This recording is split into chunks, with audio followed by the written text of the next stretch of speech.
नमस्कार मित्रों, मैं विकास शाक्य एक बार फिर से आपका स्वागत करता हूं अपने चैनल पे। और आज हम डिस्कस करने जा रहे हैं चैप्टर नंबर 14 भागवत गीता का जो आखिरी श्लोक है उसके बारे में।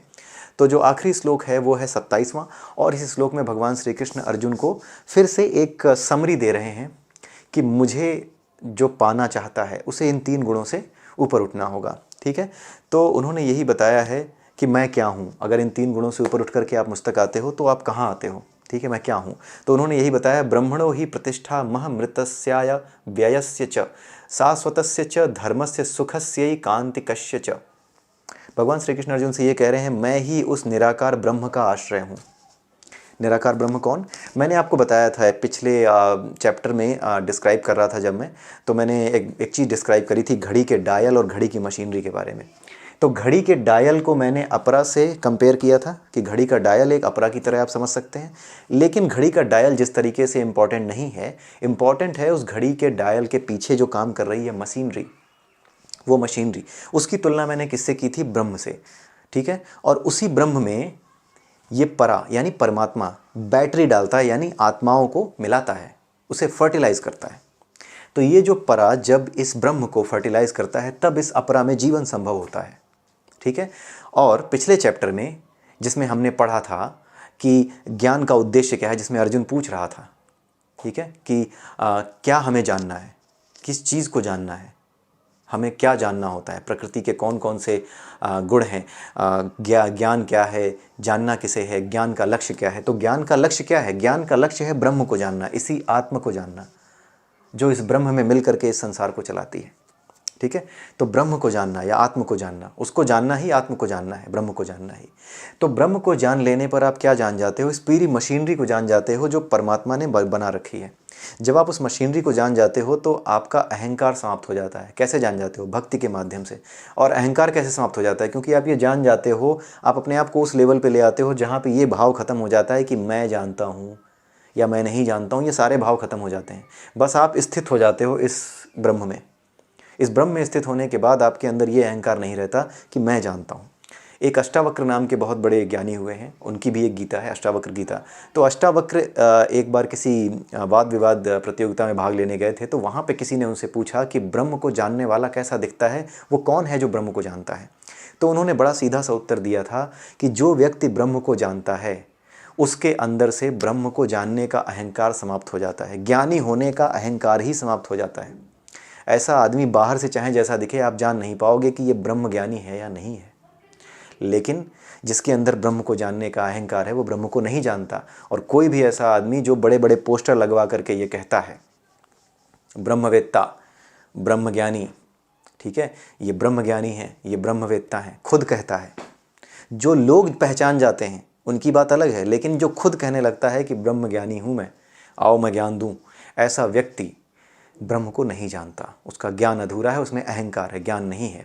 ठीक है, तो भगवान कृष्ण यही कह रहे हैं कि मैं ही उस निराकार ब्रह्म का आश्रय, आश्रय यानी उसको आश्रय देने वाला, यानी इस अपरा को चलाने वाला हूँ। अपरा में वही ब्रह्म, वही मशीनरी है जो घड़ी की मशीनरी की बात मैं कर रहा था, उसी से कंपेयर कर रहा हूँ।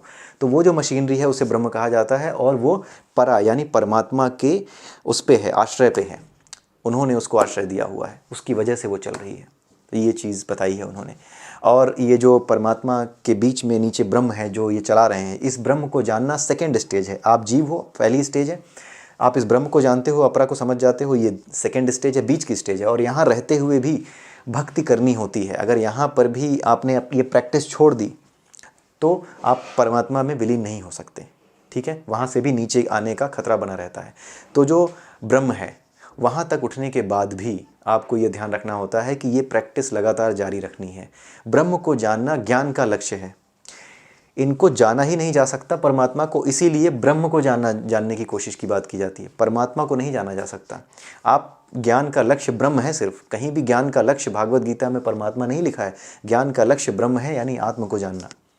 इसको जानने के बाद, इस लक्ष्य को पाने के बाद परमात्मा में आप स्वयं विलीन हो जाते हो। जब ये बंधन सारे टूट जाते हैं, किसी भी तरह की स्थिति शेष नहीं रह जाती, अहंकार की, तीनों गुणों की कोई स्थिति जब शेष नहीं रहती, तो आप इसमें मिल जाते हो। फिर आप इस अपरा में नहीं आते, फिर आप यहाँ जन्म नहीं लेते। तीनों गुणों से हटने के बाद ये चीज़ समझाई गई है, ये इसकी फिलॉसफी है जो एक्सप्लेन की गई है। ठीक है, तो और ये उन्होंने बोला है कि यही पद जहाँ पे आपको आना है, यानी मेरे जैसे परम पद को प्राप्त करना है, मेरे पास आना है, यही परम सुख का पद है। परम सुख यानी परम सुख का मतलब सुख नहीं, न सुख न दुख, एक शांति की अवस्था। शांति ही वास्तविक सुख है, मानसिक शांति, स्थिर होना, स्थिरता होना, यही सुख है। तो यही परम सुख का स्वाभाविक पद है, जहाँ पर कोई गुण नहीं है, न सुख है, न दुख है, न किसी चीज़ को पाने का श्रम है, न कुछ। यहाँ पर भी कार्य होते हैं, वहाँ पर भी काम होते हैं, इसके बारे में भी अलग अलग जगहों पे बताया गया है, लेकिन यहाँ पे उसकी बात नहीं की जा रही है। यहाँ पर भी काम होते हैं, लेकिन यहाँ पर कोई भी काम बाकी चीज़ों से अप्रभावित होकर के किया जाता है, यानी 3 गुण यहाँ पे नहीं है, तो यहाँ सारे काम दिव्य होते हैं। परालोक में सारे काम दिव्य हैं, यहाँ पे सारे काम दिव्य नहीं होते। आपको दिव्य पद तक उठना पड़ता है ताकि आप इस लायक बन सकें और यहाँ जा सकें। बेसिकली आप ये समझ सकते हो कि ये एक ऐसा कॉलेज है जो सिंपल इंजीनियरिंग कराता है, बट आपको यहाँ जाना है जो IIT कराता है, ठीक है। लेकिन आप यहाँ पे सिंपल इंजीनियरिंग जब आप कर रहे हो, या यहाँ पे जब आप नॉलेज ले रहे हो, और ये मान लीजिए कि कोई ऐसा कॉलेज है जो सिंपल आपको साइंस और मैथमेटिक्स का ज्ञान देता है, यहाँ से अगर आपको उठना है तो आपको क्या करना होगा, अपने आप को इस लायक बनाना होगा, उस सोच का बनाना होगा जिससे सोच के लोग यहाँ रहते हैं।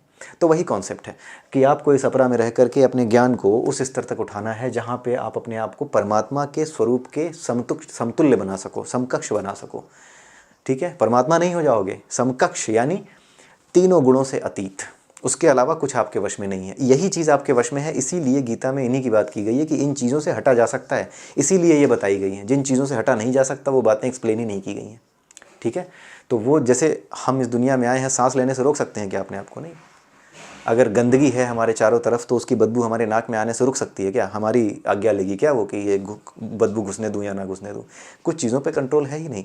जिन चीज़ों पे कंट्रोल नहीं है उनको यथा स्थिति में स्वीकार करके अपनी वास्तविक स्थिति को जानना, यही परम सुख को परम सुख के स्वाभाविक पद को प्राप्त करना कहा जाता है, इसी चीज़ को। तो ये पूरा चैप्टर आज ख़त्म होता है, चैप्टर नंबर 14। अगला जो चैप्टर है उसका नाम है पुरुषोत्तम योग, जो विद्वानों ने नाम रखा है अगले चैप्टर का, उसको कहते हैं पुरुषोत्तम योग। तो उस पुरुषोत्तम योग की शुरुआत हम करेंगे नेक्स्ट वीडियो से। तब तक के लिए नमस्कार, हैव अ नाइस डे।